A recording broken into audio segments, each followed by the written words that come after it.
Aux États-Unis, la médecine américaine est parvenue à prouver via les expériences de mort imminente que sans Jésus-Christ, sans une relation personnelle avec le Créateur, il est impossible à un homme de trouver le repos et la paix pour son âme après la mort. Dans la vidéo qui suit, nous allons découvrir le témoignage du Dr Maurice Rawlings, auteur du livre To Hell and Back, et son patient Charles McCaight.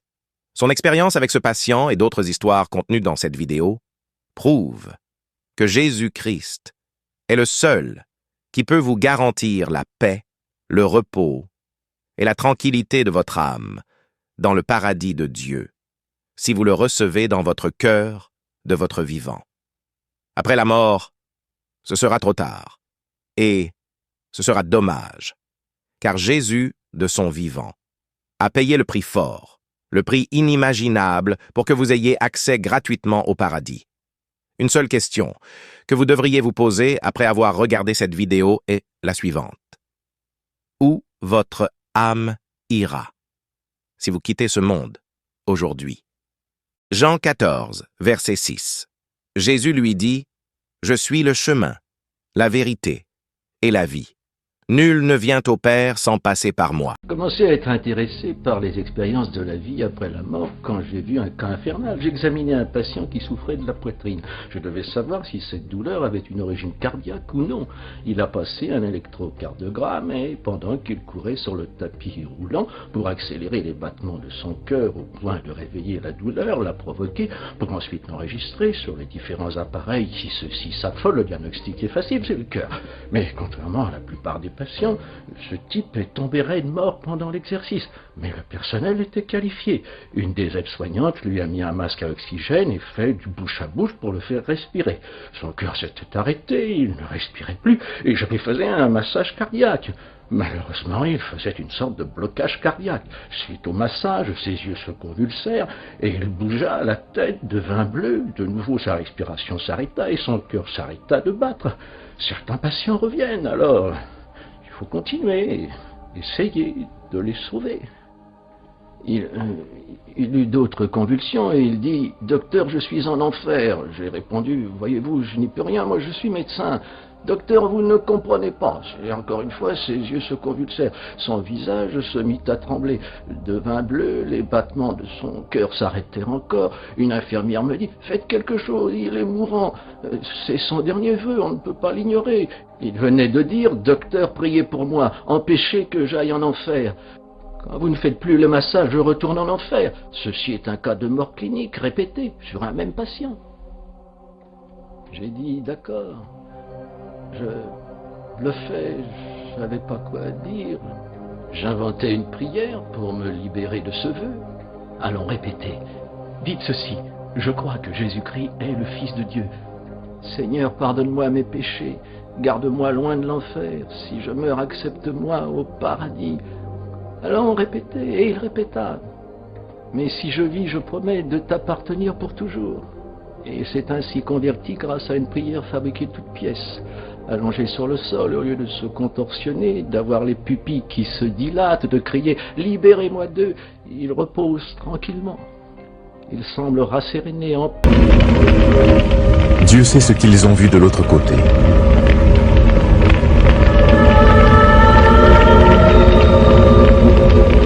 Ceux qui sont allés jusqu'au bord du précipice pour revenir ensuite décrivent leur peur, leur souffrance et des fleuves de feu.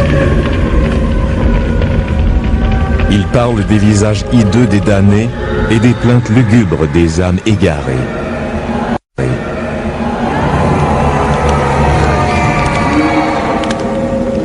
Charles McCaight est l'un de ces hommes. C'était horrible. C'était tout simplement incroyable. L'infirmière m'a dit que mes cheveux étaient tout hérissés et mes pupilles dilatées. Tous ceux qui étaient là savaient que j'étais terrifié.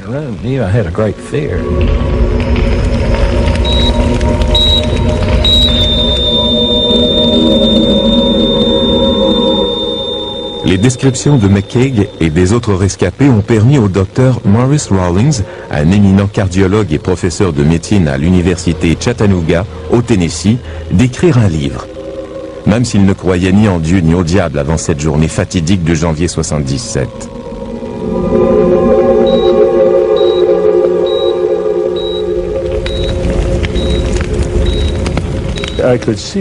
Je voyais bien qu'il s'agissait d'expériences infernales, et je sentais la présence de Jésus-Christ ou l'influence d'un esprit divin dans la pièce. Je pensais, je suis médecin, c'est moi le responsable ici, mais je me sentais tout petit. Ces événements ont transformé la vie du Dr Rawlings et modifié le cours de la recherche sur les expériences de vie après la mort.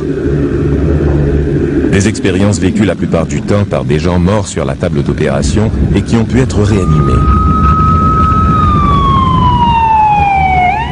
Aux États-Unis, 11 millions d'individus ont rapporté avoir vu le fameux tunnel de lumière au moment de leur mort clinique. Depuis peu, certains d'entre eux ont enfin décidé de rompre le silence et de raconter leur histoire.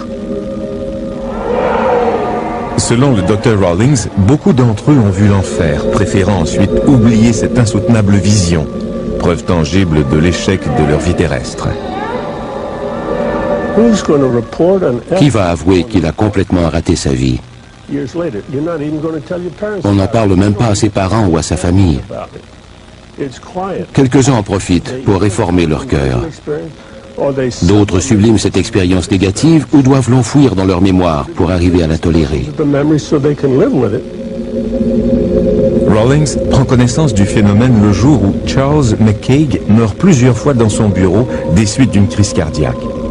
Il le voit et l'entend décrire l'enfer tandis qu'il se bat pour survivre. Il n'arrêtait pas de répéter « Je suis en enfer ». McCaig n'est pas la seule victime. Quand on leur demande des détails au sujet de leur mort clinique, d'autres rescapés décrivent des scènes macabres, hideuses, rappelant les images sataniques imaginées par les grands peintres de l'histoire. La vision des 4 fleuves de feu du Satan brossée par Giotto au XIVe siècle leur est commune, tout comme des descriptions semblables au Satan bestial de Francesco Traini. La plupart d'entre eux avaient l'impression de flotter au-dessus de scènes infernales où les flammes léchaient les corps nus des damnés, pressés l'un contre l'autre comme dans une fresque de Signorelli. Les découvertes qui ont poussé le Dr Rawlings à écrire « To Hell and Back » sont étrangement reflétées dans le Purgatoire de Bosch peint au XVe siècle. On y retrouve le fameux tunnel de lumière blanche, mais on y voit aussi les esprits terrestres englués dans la pénombre au milieu de nulle part. C'est l'odyssée de Charles McCaig qui amène finalement le Dr Rawlings à discerner le côté macabre de l'au-delà.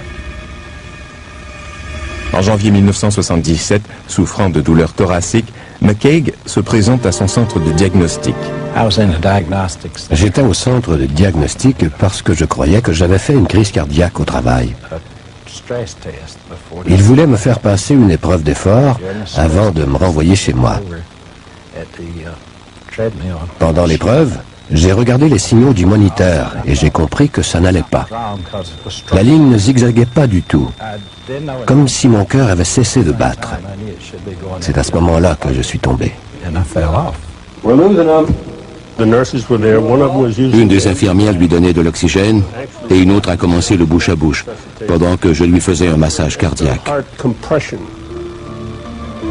L'équipe a réussi à le réanimer, mais son cœur avait cessé de battre pendant de longues minutes. La première fois qu'ils m'ont réanimé, j'étais absolument terrifié. J'avais vécu une expérience horrible, mais je n'y comprenais rien. Le docteur m'a demandé ce qui se passait et j'ai répondu « Je reviens de l'enfer ». Il criait « Docteur, n'arrêtez pas ». D'habitude, il crie plutôt « Lâchez-moi, vous me brisez les côtes ». Lui, il m'a dit « Chaque fois que vous arrêtez, je retourne en enfer ».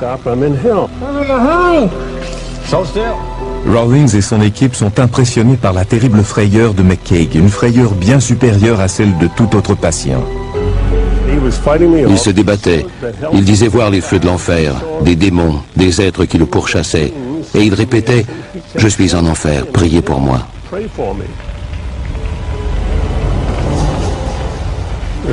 Je massais son cœur et en même temps j'ajustais le stimulateur. Dès que j'arrêtais, ses yeux se révulsaient, il devenait bleu et arrêtait de respirer. Le lendemain, Rawlings tente d'en savoir davantage, mais McCaig a tout oublié. Je n'ai aucun souvenir de mon passage en enfer et je n'en veux pas. La dernière image que j'ai perçue était différente. J'ai vu ma mère qui est morte quand j'avais 10 ou 12 mois. Elle était avec ma belle-mère, morte depuis environ 10 ans. Je ne les ai pas entendus ou touchés, ou quoi que ce soit. Mais elle me tendait la main, comme pour m'accueillir. Cette image semble avoir effacé tout souvenir de son passage en enfer. La raison pour laquelle très peu de patients réanimés in extremis racontent leur séjour en enfer est évidente, selon le Dr Rawlings. Qu'aviez-vous fait pour mériter l'enfer? Un homme, Ron Reagan, a raconté l'incroyable histoire de son voyage en enfer et a révélé pourquoi il méritait ce terrible sort.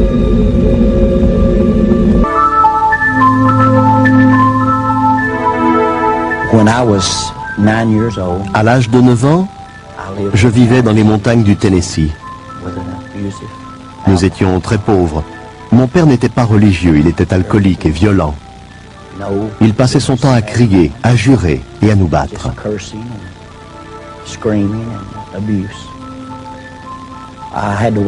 Pour aller à l'école, je devais attraper l'autobus scolaire qui passait à 5 km de chez nous. Un jour, une dame veuve m'a arrêté au passage et m'a dit « J'ai un cadeau pour toi ». C'était un petit agneau. Nous sommes devenus vite inséparables. Le matin, il marchait à mes côtés et l'après-midi, il m'attendait près de l'arrêt d'autobus. Jusqu'à ce qu'un jour, il manque à l'appel. Quand je suis arrivé à la maison, mon père changeait un pneu en jurant. J'ai vu mon agneau en sang à côté de lui. Il l'avait tué avec le cric. Il le lui avait plongé dans le corps. J'avais 9 ans. Je me suis mis à crier. Je me suis sauvé dans les collines en hurlant. Il a tué mon agneau. Et je me suis senti envahi par la haine et par la violence. Je ne comprenais plus rien à la vie. À l'âge de 12 ans, je faisais des fugues et j'avais un dossier aux services sociaux. À 15 ans, j'étais détenu pour homicide involontaire dans un centre d'éducation surveillée.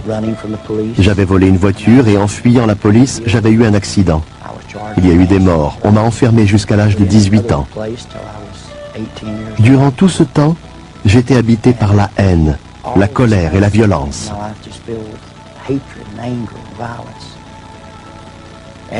Entre-temps, j'ai tout de même fait la connaissance d'une jeune fille, Hélène.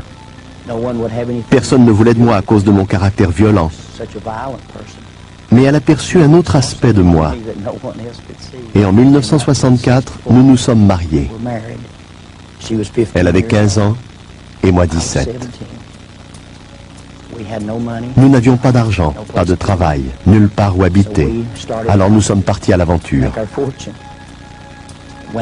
Nous dévalisions les débits de boissons et les stations-service en jouant à Bonnie and Clyde, je suppose. Peu après, ma vie sombrait dans la drogue et l'alcool.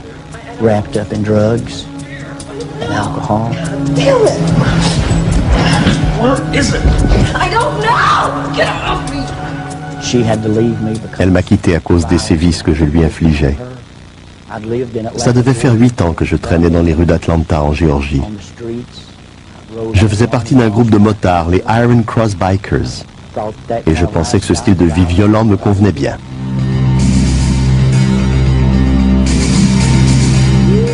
Grandma! Grandma! Come on! Come on! Get this way! Get this way! Get this way! Come on! Come on! Yeah, I know. Grandma!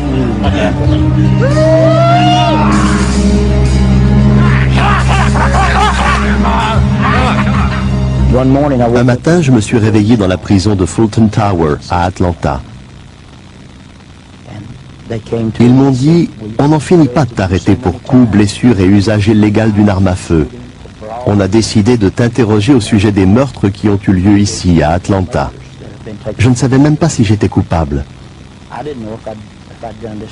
Je ne me souvenais de rien, j'avais pris trop de drogue.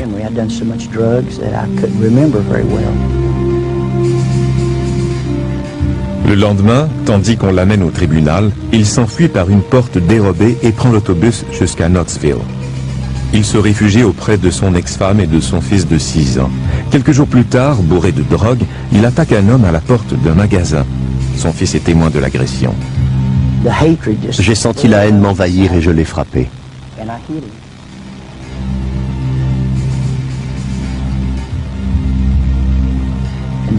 Il s'est relevé en tenant un tesson de bouteille et il s'est mis à me poignarder. J'ai levé mon bras gauche pour me protéger le visage et il m'a atteint au bras, tranchant le biceps, les ligaments et l'artère principale. Ensuite, il a tranché l'artère de ma jambe et le commerçant m'a dit « Il faut aller à l'hôpital tout de suite, vous allez saigner à mort ». Mon fils était là. Il n'avait que 5 ou 6 ans et il était bouleversé.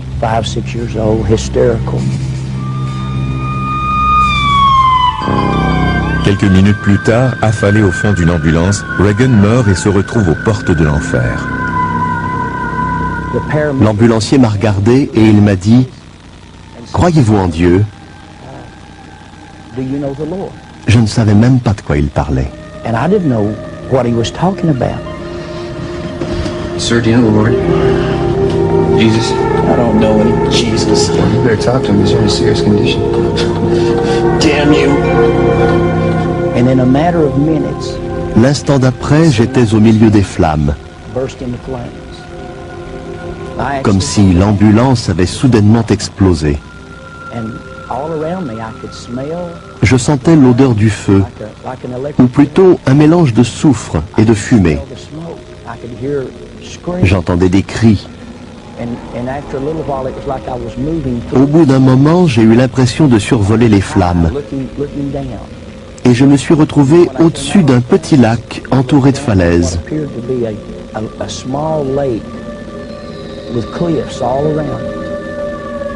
Le lac était en flammes et une foule de gens y brûlaient. Ils brûlaient et hurlaient. Tout à coup, leurs visages se sont rapprochés et j'en ai reconnu quelques-uns.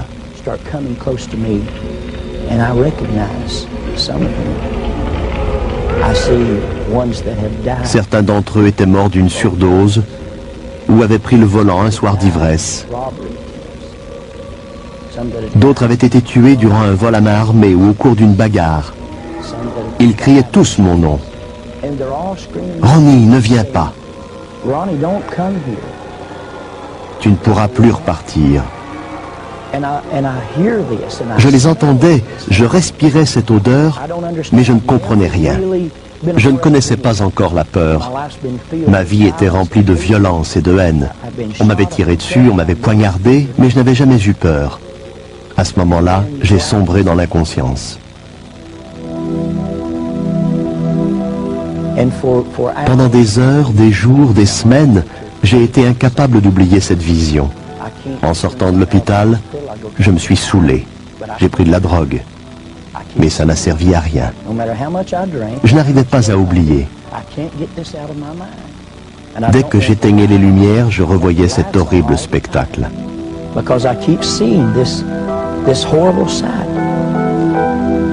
Le lendemain, sa femme le convainc de l'accompagner à l'église. Un homme a pris la parole. Je ne connais rien à la religion, mais il s'est mis à lire l'Évangile selon Saint Jean, chapitre 1, verset 29. Voici l'agneau de Dieu qui ôte le péché du monde. Il aurait pu lire n'importe quoi d'autre et je n'y aurais rien compris. Mais quand il a dit ça, je me suis souvenu de mon agneau. Il a dit « Jésus est l'agneau de Dieu et il est mort pour racheter les péchés de l'humanité et nous sauver de l'enfer. » Il s'est mis à décrire l'enfer et je me suis dit « C'est ce que j'ai vu. Quelqu'un m'explique enfin ma vision. » On ne m'avait pas appris à prier. J'étais impie. Mais j'ai dit « Mon Dieu, si vous existez, si Jésus existe, et que vous essayez de communiquer avec moi, par pitié, tuez-moi ou guérissez mon âme.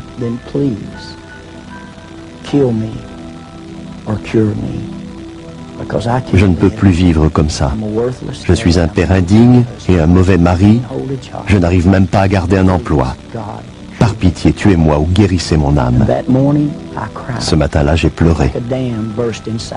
Une digue s'est rompue en moi, libérant dans un torrent de larmes toute la haine, la colère et la violence que j'avais emmagasinée depuis l'âge de 9 ans. J'ai aussitôt éprouvé le besoin de raconter mon histoire à tous ceux qui voudraient l'entendre. Ça fait 22 ans que je la raconte. Dans les Saintes Écritures, Dieu déclare que le Messie viendrait pour être le sauveur du monde. La vie de Jésus prouve qu'il est bien celui dont les prophètes avaient parlé. Ésaïe a prophétisé que la Vierge deviendrait enceinte et qu'elle enfanterait un fils. Des siècles plus tard, la naissance de Jésus accomplissait cette prophétie.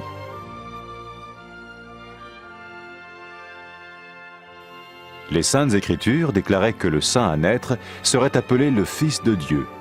Cela signifiait que Jésus serait le Fils de Dieu au sens spirituel et non au sens physique.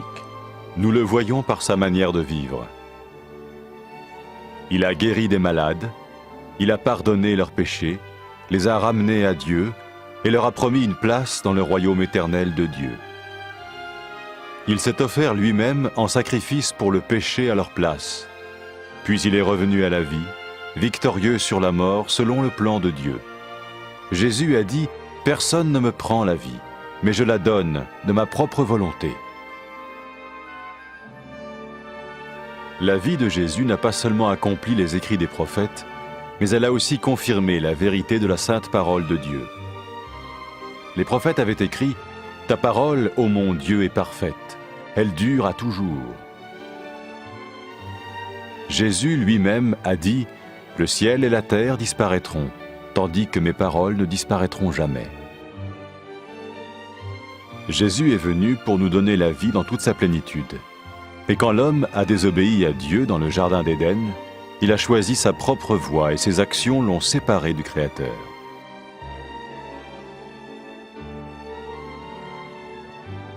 Les Saintes Écritures déclarent que tous ont péché et que le salaire que paye le péché, c'est la mort.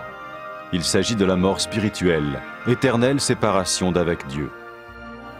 Mais tout comme Dieu a donné un bélier pour qu'il meure à la place du fils d'Abraham, ainsi il a envoyé Jésus, le Messie, mourir à notre place. Sa vie, sa mort et sa résurrection restaurent la relation entre Dieu et tous ceux qui mettent leur confiance en lui. Maintenant, non seulement Jésus pardonne les péchés de ceux qui le suivent, mais il les sauve aussi du jugement éternel de Dieu. Ils sont sûrs d'aller au paradis et de vivre avec lui pour toujours.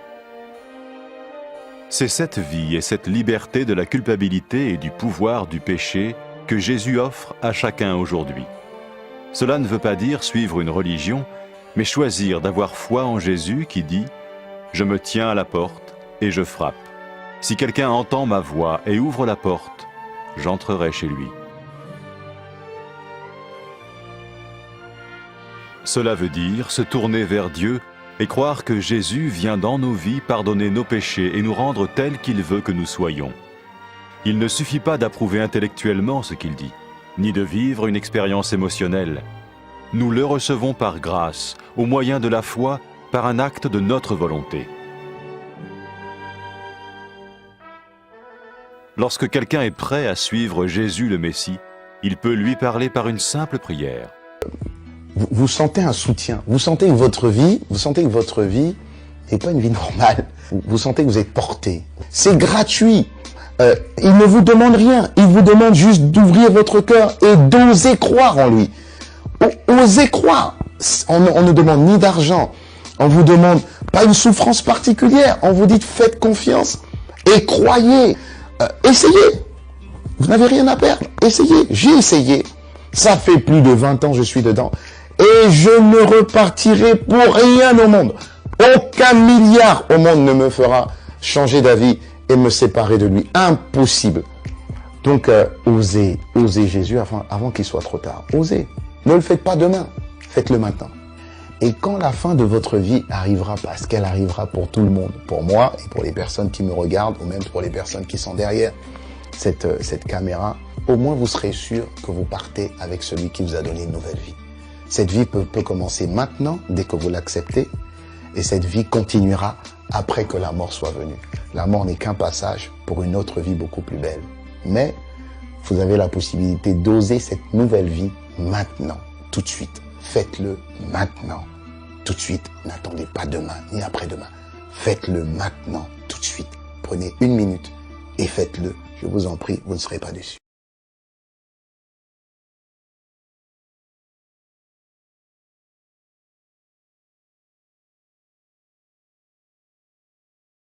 Après avoir écouté ce message, si vous avez décidé de donner votre vie au Seigneur Jésus-Christ, faites cette prière avec l'homme de Dieu. Mon Dieu, je viens devant toi, tel que je suis. Je confesse Jésus-Christ comme mon Sauveur et mon Seigneur.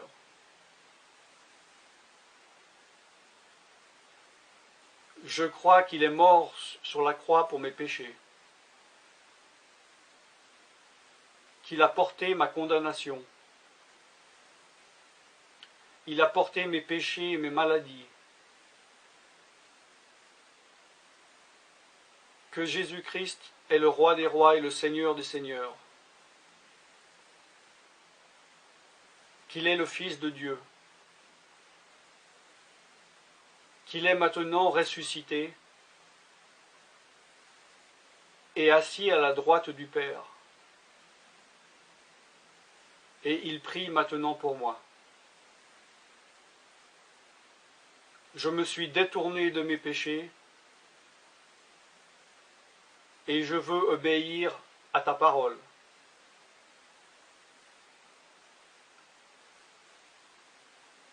Je viens à toi en te demandant, mon Dieu, de me donner ton Esprit Saint.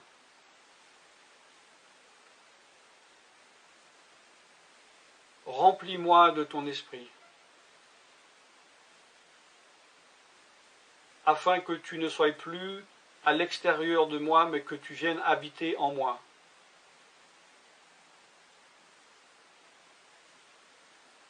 Et que je devienne ton temple. Esprit de Dieu, viens habiter en moi.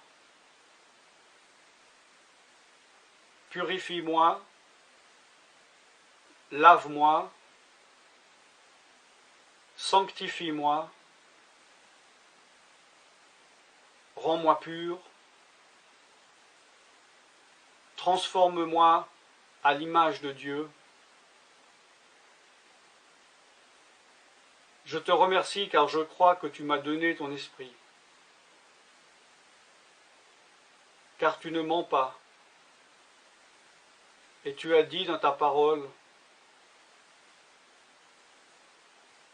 que tu donnes à celui qui te demande.